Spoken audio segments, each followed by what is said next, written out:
Բարի առավոտ կրկին բոլորին, ովքեր նոր են միանում Փան Արմենյան հեռուստաալիքին, մենք շարունակում ենք աշխատել ուղիղ եթերում եւ երկուշաբթի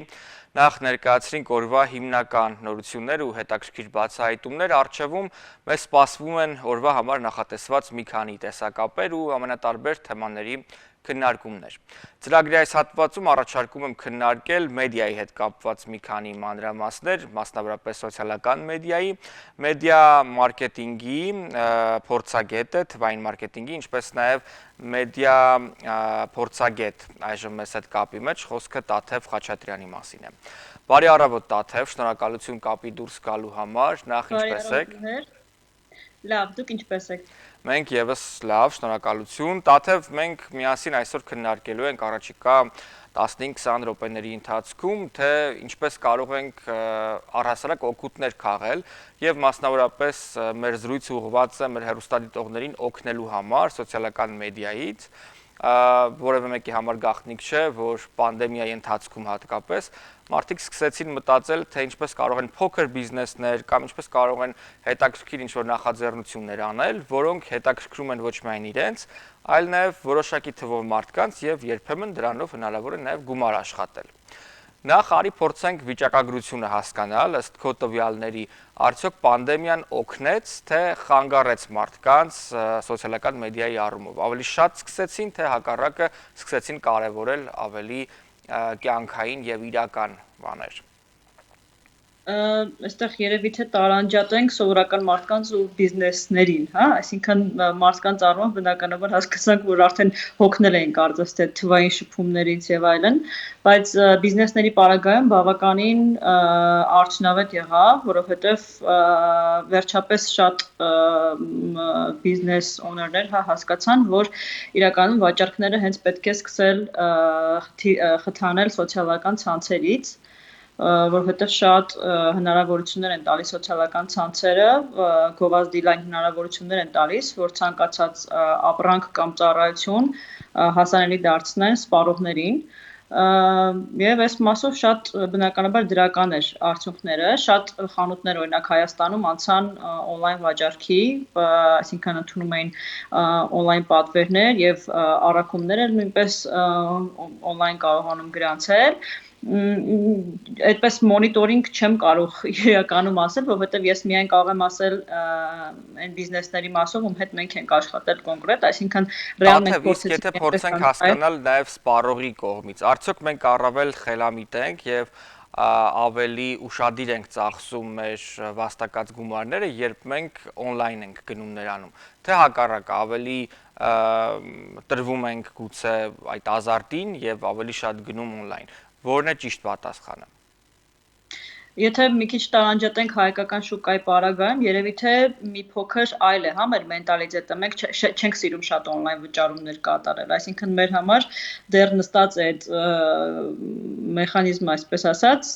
տեսնել ապրանքը, այդ պահին վճարել ապրանքի համար եւ նոր ստանալ։ Մի փոքր դա է բարդություն առաջացնում։ Իսկ դրսի շուկայում արդեն մարդիկ բավականին երկար տարիներ կատարում են օնլայն գնումներ, վճարումներ եւ այլն, այսինքն այս մասով ուղղակի երևի Հայաստանում պետք է շատ աշխատանք տարվի այդ ապահովության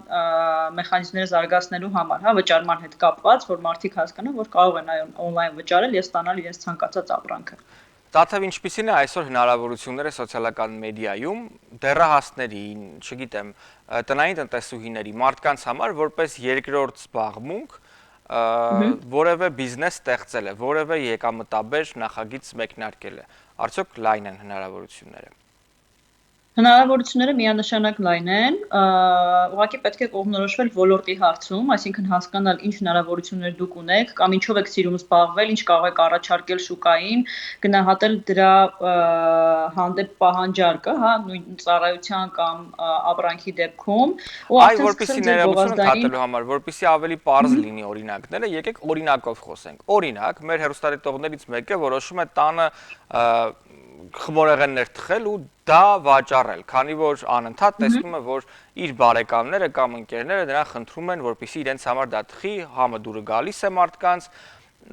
նա ստանում է թույլտվությունը այդ գերատեսչությունից, որը թույլ է տալիս նրան տանը թխել ու վաճառել, այդ թուղթը ունենում է։ Ինչպես սկսել դա վերածել գումարի։ եւ գովազդի։ Նախ Նախ եւ առաջ պետք է ունենալ սոցիալական ցանցերում էջեր, այսինքն պետք է ստեղծել իր բրենդը, անունը մտածել, հա, օրինակ իր բիզնեսի ինչպես այն կոչվելու, ակտիվացնել սոցիալական ցանցերում էջեր, ստանալ գեղեցիկ նկարներ պրոդուկտից, հա, այսինքն հնարավորինս ներկայանալի, որ մարդիկ կարողանան պատկերացում կազմել, հա, ինչ են ստանալու իրանք, ու սկսել գովազդել տարբեր հնարավորություններով, որը տալիս է եւ Facebook-ը, եւ Instagram-ը, եւ Google-ը, եւ այլն, այսինքն այնքանով է հեշտացնում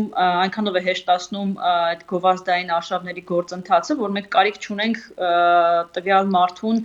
գնալ անձամբ տեսնել, չգիտեմ, եւ ինֆորմացիա հաղորդել, այսինքն ուղղակի գովազդի միջոցով մենք կարող ենք մեր մատուցած ծառայությունը հասանելի դարձնել իրեն եւ բնականաբար շատ կարեւոր կլինի, որ օրինակ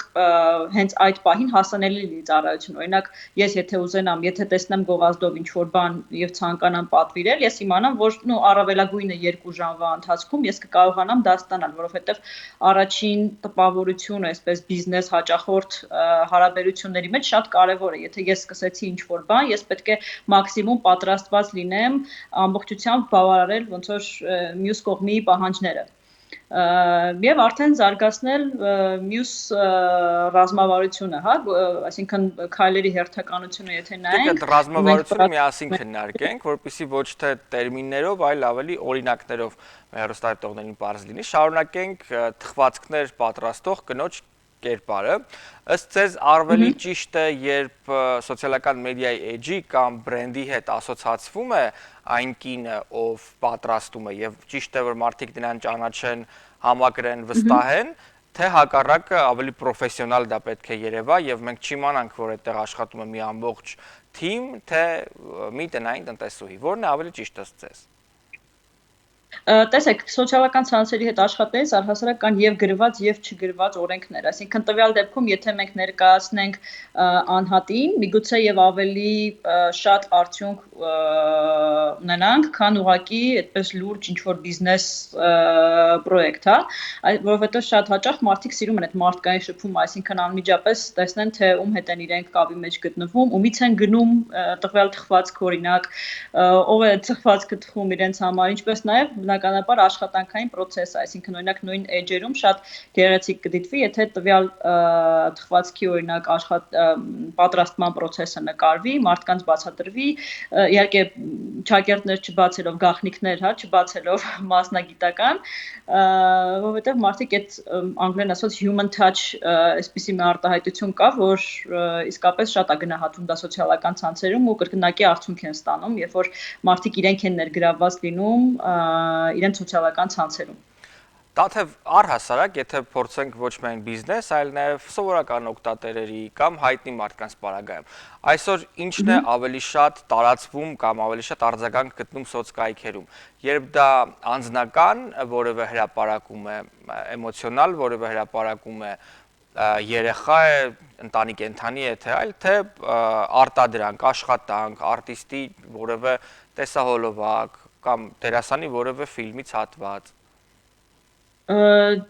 Դա էլ երևի թե պետք է տարանջատենք, այսինքն անկախ նայենք, հա, սելեբրիթիներին եւ բիզնեսներին։ Սելեբրիթիների դեպքում շատ տարածում է գտնում, երբ, չգիտեմ, իրանց անձնական կյանքից ինչ որ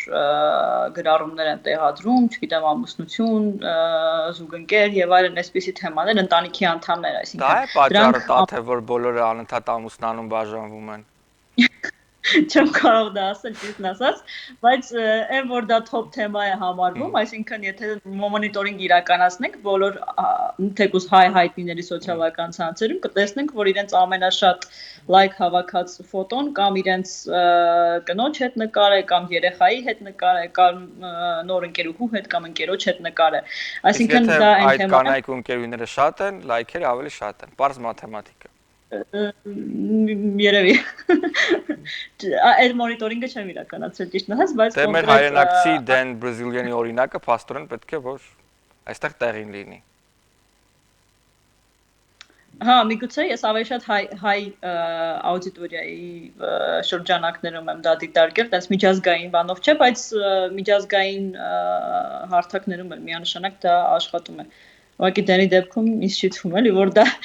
ընտանիքի անդամների հետ կապված լինի։ Շատ լավ, Տաթև, մենք պետք է ընդհատվենք կարճատև գովազդային դադարը, որից հետո ավելի լուրջ թեմայի մասին ենք միասին խոսելու։ Այս ընթացքում Տաթևը նաև շատ ակտիվ կերպով ներգրաված է եղել հայ-ադրբեջանական սոցիալական ցանցերի հակամարտության եւ հակահարվածների այդ մեխանիզմում, իհարկե դա արել է իր ընկերների հետ եւ պարզապես համակարգելով նաև իրավիճակը, բայց այնուամենայնիվ դա շատ կարևոր թեմա է, որի մասին կխոսենք արդեն կարճատև դադարից հետո։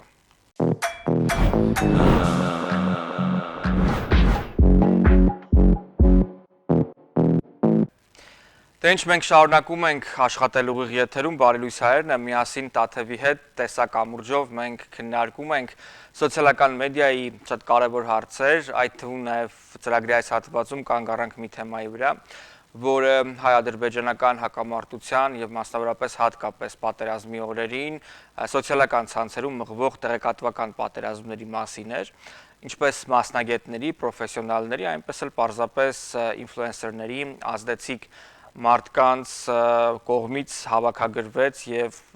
բոլոր ուժերը համախմբվեցին եւ իհարկե սկսեցին ուղղորդել, թե ինչպես է պետք ճիշտ աշխատել, որպեսզի միջազգային հանրությունը նաեւ ճիշտ կերպով տեղեկանա ինֆորմացիային, հատկապես որ ադրբեջանական կողմը դիզինֆորմացիա, ապատեղեկատվություն տարածելու մեծ մասնագետ էր։ Տաթև կպատմեք այդ օրերին ինչ տեղի ունեցավ եւ նաեւ շարունակելով թեման, այսօր էլ շատ ակտուալ է, որպեսզի մենք գրագետ լինենք եւ ճիշտ կերպով կարողանանք աշխատել մեկնաբանությունների բաժնում, որտեղ միջև օրս եւ YouTube-ում եւ Instagram-ում կան ադրբեջանցիների կողմից տեղակայվող հրապարակումներ։ Այդ օրերին իսկապես շատ մեծ էր աշխատանքը մեր ոլորտի մասնագետների համար, որտեղ մենք փորձում էինք եւ համակարգել տեղեկատվության ճիշտ տարածումը եւ ինչ որ ձևով կանխել Ադրբեջանի կողմից կեղծ տեղեկատվության տարածումը հայկական մեդիաներում։ Իրենց կողմից ուղղակի այսպես մի նրբություն կա, աշխատում է կոնկրետ կառույց, որը ուղղորդվում է իրենց պաշտպանության նախարարության կողմից, իսկ մեր դեպքում բոլոր աշխատանքները համակարգվում են, իրականացվում են անհատների կողմից եւ տարբեր հայրենասիրական խմբերի կողմից, ովքեր ուղղակի անտարբեր չեն իրենց երկրի ու պետության հանդեպ, ու կոպիտ ասած մենք ոնց որ անհատներով գործ ունեինք իրենց կողմից հստակ կազմակերպված մեխանիզմի հետ, դրան գումարած նաև միջազգային տարբեր մեդիաները, որոնք որ կոնկրետ ուղղորդված հոդվածներ էին տարածում, օրինակ նույն Euronews կայքը հրապարակումներ էր կատարում միակողմանի ամբողջությամբ եւ թիրախավորելով Հայաստանը, այսինքն կոպիտ ասած այս դիմակայության մեջ մեղավոր ցույց տալով Հայաստանին, որովհետեւ երբ որ օրինակ տեղի են ունենում երկուստեք ռմբակոծություններ, նրանք միայն հրապարակում էին այն կադրերը, որտեղ դժող են հանդիսացել ադրբեջանական կողմը։ Միև մենք փորձում ենք հնարավորինս համակարգել եւ մեկնաբանություններում մարդկանց իրազեկված պահենք, որ ինչ է տեղի ունենում իրականում, փորձում ենք նկարներով տարածել այդ ինֆորմացիաները, որ նրանք թիրախավորում են բնակավայրեր, խաղաղ բնակչությանը եւ այլն։ Եվ այդպես, այսինքն հիմնական աշխատանքները այդտեղ էր տարվում։ Տաթև ինչ պետք է անել, երբ որևէ մեկի էջը ենթարկվում է հարվածի թշնամու կողմից։ Մենք գիտենք, որ դա շատ արագ է տեղի ունենում, վերջին լուսանկարի կամ վերջին հրապարակման տակ նրանք միանգամից սկսում են տեղադրել իրենց ցանկալի ինֆորմացիան։ Ինչից պետք է գործողությունների հաջորդականությունը ո՞րն է ճիշտ։ Այսինքն երբ որ թիրախավորվում է մեկնաբանություններում, թե հենց թիրախավորվում է որևէ մեկի էջը, լինի դա մեկնաբանություններ։ Հիմնականում իհարկե բոլորս գիտենք, որ մեկնաբանությունների հատվածում է լինում, որպեսզի դա տեսանելի լինի նաև այլ օգտատերերին, որպեսզի նրանց աշխատանքը լինի արդյունավետ։ Պետք է արագ ջնջել, էջը ապակտիվացնել ժամանակավոր, սկսել հակահարված տալ, որն է ճիշտ գործողությունների հերթականությունը։ Դե եթե մենք մեկնաբանությունների տեսանկյունից ենք նայում, այնտեղ շատ հեշտ գործիք կա եւ Instagram-ում եւ Facebook-ում, որ կարող ենք այնտեղ նշել ուղղակի տարածաշրջանում, այդ տարածաշրջանում արգելափակվի տվյալ էջը, այսինքն օրինակ, եթե ձեր Instagram-յան էջը Ադրբեջանից ինչ որ մեկը փորձի փնտրել, դա չի գտնի ուղղակի։ որովհետև մեկնաբանություններ ջնջել միանշանակ հնարավոր է, այսինքն տեխնիկապես հնարավոր է, ուղղակի փորձը ցույց է տալիս, որ այդ ահռելի քանակության տակ, ուղղակի, չգիտեմ, լինի դա հայտնի դեմք, թե իր հետ աշխատող թիմ, միանշանակ չի կարող հասցնել բոլոր մեկնաբանությունները ջնջել, այսինքն տվյալ դեպքում խորհուրդ է տրվում, որ եւ Facebook-ում եւ Instagram-ում ակտիվացնեն այդ գործիքը, որ ուղղակի Ադրբեջանից չկարողանան մուտք գործել տվյալ հաշիվ։ Եվ մյուս դեպքում, երբ որ հենց փորձում են profile-ը, հա, կոտրել, հիմնականում ուղարկում են շատ ներկանալի կերպով ձևակերպած նամակներ, թիրախավորում են այն մարդկանց, ովքեր celebrity են, այսինքն հայտնիություն ունեն եւ չունեն Instagram-ի պաշտոնական նշան։ Օրինակ Instagram-ում այդպես են թիրախավորում, ուղարկում են նրանց նամակ ու ասում են, որ դուք անցել եք այդ հաստատման փուլը, մնում է մտնեք այս հղման վրա եւ հավաքեք ձեր Instagram-ի մուտքի տվյալները ու ձեր հաշիվը, ձեր account-ը մի խոսքով կստանա այդ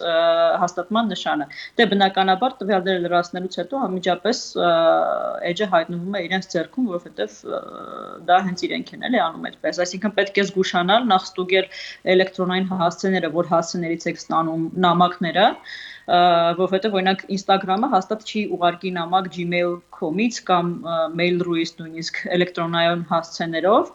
ու առհասարակ կապված այդ կապույտ նշանի հետ նա երբեք նամակով չի գրում, հա, այսինքն կամ ստանում են կամ չեն ստանում, բայց նամակով դրա առաջարկը չի լինում։ Պետք է մոնիտորինգ անել, մի հատ հասկանալ ինչ նամակ է, հասկանալ ինչ են պահանջում ինչի դիմաց ու բնականաբար լինել զգուշավոր։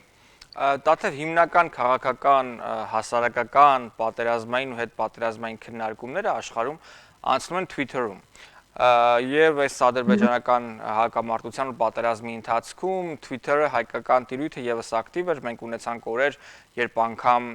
համաշխարհային թրենդում էր հայտնվել Peace for Armenia, Peace for Armenians hashtag-ը, բայց դա հիմնականում իհարկե Սփյուռքի մեծամասամբ Սփյուռքի ջանքերով էր, Twitter-թոն էր կազմակերպվում եւ այլն։ Ինչու այդպես էլ Հայաստան չմտավ Twitter, այսինքն մենք այդպես էլ չտեսանք, որ Հայաստանում ակտիվ կերպով օգտվում են սոցիալական այդ հարթակից։ Մենք ճիշտ ասած շատ ենք քննարկել մասնագետներով այս հարցը, թե ինչի չեն օգտվում Twitter-ից Հայաստանում, ու ամենաառաջնային խնդիրը, որը բոլորս էլ համաձայնվել են, երևի թե սահմանափակ գրառումների քանակն է։ Այսինքն Twitter-ում կարծեմ 240 տարից ավել գրառում անել հնարավոր չի, ու շատ հնարավորությունները չի տալիս, այսինքն որպես սոցիալական հարթակ այնտեղ ուղղակի գրում են ստատուս, tweet եւ դա այդպես տարածվում է, իսկ մեր մոտ այդ tweet-ի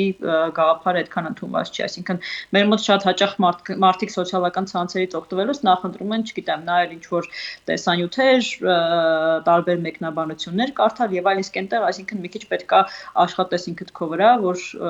զարգացնես քո Twitter-ի account-ը կամ հետևես այնպիսի account-ների, որոնք քեզ հետաքրքիր են։ Ինձ թվում է ամենաառաջնային պատճառը հենց այդ սահմանափակումն է։ Գուցե այդ սահմանափակումը իրոք կա, թեև իհարկե հնարավոր է մի քանի գրառումներով միտքը ավարտուն դարձնել, կամ այնտեղ կա ալգորիթմիկ տարբերակ, թե ինչպես կարելի օրինակ հետո ավելացնել տեքստը, բայց այնուամենայնիվ մենք մի կողմից նշում ենք, որ դրանք սահմանափակ են արտահայտվելու համար հնարավորությունների առումով եւ մարդիկ չեն օգտվում, եւ մյուս կողմից էլ նշում ենք, որ սոցիալական մեդիայի պատճառով կյանքը այնպիսին է դարձել, որ մարդիկ այլևս երկար տեքստեր չեն կարողանում կարդալ, ամեն էմոցիա մի րոպեից ավել չի տվում, որովհետև կամ 15 վայրկյան։ Իրավիճակը մենք սկսել ենք 15 վայրկյանով արդեն տեսնել այդ սթորիների պատճառով։ Հիմա ո՞րն է ճիշտ իրավիճակը ինչպես ճիշտ նկարագրել։ Մարդիկ ուզում են երկար արտահայտվել եւ չեն կարողանում, թե մարդիկ արդեն սահմանափակվել են իրենց հնարավորություններն ու ուղեղը։ Իմ կարծիքով երկուսն էլ այս դեպքում հնարավոր է աշխատի ու նաև այն հանգամանքը, որ ավելի շատ անգլերեն տիրապետող մասսա է, հա, Twitter-ում գրանցված, այսինքն ովքեր լավ են տիրապետում անգլերեն լեզվին եւ կարողանում են հաղորդակցվել այնտեղով։ Չգիտեմ ճիշտ ասած, այդ ֆենոմենը միջև վերջեր մեր մոտ չստացավ պատասխան, թե ինչու հայերը չգրան, չսիրեցին Twitter-ը եւ չգրանցվեցին այնտեղ։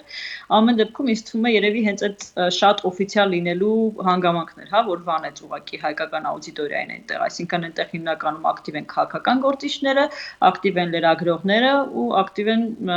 շատ քիչ այդպես հայտնի ինչ-որ կամպանիաներ եւ այլն։ Celebrity-ների դեպքում ավելի շատ, օրինակ Instagram-ն են օգտագործում իրենք, եթե նույն բանը կարող են տեսնել Instagram-ում, ինչու հետևեն իրենց Twitter-ում։ Եվ տաթե վերջում ամփոփելով մեր զրույցը, այնպես է ստացվել, որ սոցկայքերի պատճառով մենք կյանքը տեսնում ենք էկրանից այն կողմ։ Երբ տեսնում ենք անգամ բնության ինչ-որ անհավանական երևույթ, առաջի բանը ոչ թե դա նայելն է եւ մեր հիշողության մեջ ամրապնդելը, այսինքն զգալը իրավիճակը, այլ հեռախոսը վերցնել ու դա նկարելը։ Եվ անգամ նկարելուց էլ այսպես չենք նայում ենք էկրանին։ Այսինքն մենք դա ի վերջո չենք տեսնում։ Դա կարող էր ինչ-որ մեկը հրապարակել, մենք էլի նույն էֆեկտը կունենա, նույն բանը կդիտեինք, անկախ այդտեղ լինելուց թե չլինելուց։ Ըստ ձեզ սա ավելի լավանալու միտում ունի իրավիճակը, ինչ-որ փուլ է, երբ մարդիկ կկշտանան այս կյանքից եւ կանցնեն նորմալին, թե ամեն ինչ ապագայում ավելի վատ է լինելու։ Ճիշտ ասած ես դեռ չեմ տեսնում այդ միտումը, որ ինչ որ միտեղ անկում կապրի այս թվային աշխարհը ու մարդիկ կվերադառնան արդեն ոչ թվային կյանքի, որովհետև գնալով հնարավորությունն այնպեսին է դառնում, որ ես որպես մասնակից չէ, զուտ որպես օգտատեր եթե խոսեմ, այսինքն հնարավորինս կապում է քեզ համացանցը։ Այսինքն ամեն ինչ դու կարող ես այնտեղ անել։ Ուզում ես նոր մասնագիտություն սովորել, դու կարող ես համացանցով դա անել։ Ուզում ես ընկերներիդ հետ շփվել, դու կարող ես համացանցով դա անել։ Ժամանակ չունես, որ մեկ օրվա մեջ տեսնես 2-3 ընկերոջ կամ եւ այլն, դու կարող ես համացանցով նրանց մեջ շփման մեջ լինել։ Այսինքն ինձ չի թվում, որ կգա մի ժամանակ, որ մենք կդադարենք օգտվել համացանցից կամ սոցիալական ցանցերից, որովհետեւ այսպես ասեմ, այսօր դա է նորմալը։ Բնականաբար բացասական է, բայց այսօր դա է նորմալը ու դրա հետ է կապված ամբողջ խնդիրը, որ ինձ չի թվում, որ մենք կունենանք համացանցից զատ իրականություն։ Շնորհակալություն Տաթև դառը ճշմարտության համար, մենք նախընտրում էինք քաղցր սուտը, բայց դառը ճշմարտությունն էլ հավանաբար ավելի ճիշտ է։ Շնորհակալություն, հիշեցնեմ, որ մենք զրուցում էինք մեդիա փորձագետ, թվային մարքեթինգի մասնագետ Տաթև Խաչատրյանի հետ, միասին քննարկում ենք սոցիալական ցանցերի հնարավորությունները, թերություններն ու առավելությունները։ Miss Universe գեղեցկության մրցույթը այժմ օրեր անց մեկնարկելու է աշխարհի ամենատարբեր հատվածներից ամենագեղեցիկ կանայք արդեն հավաքվել են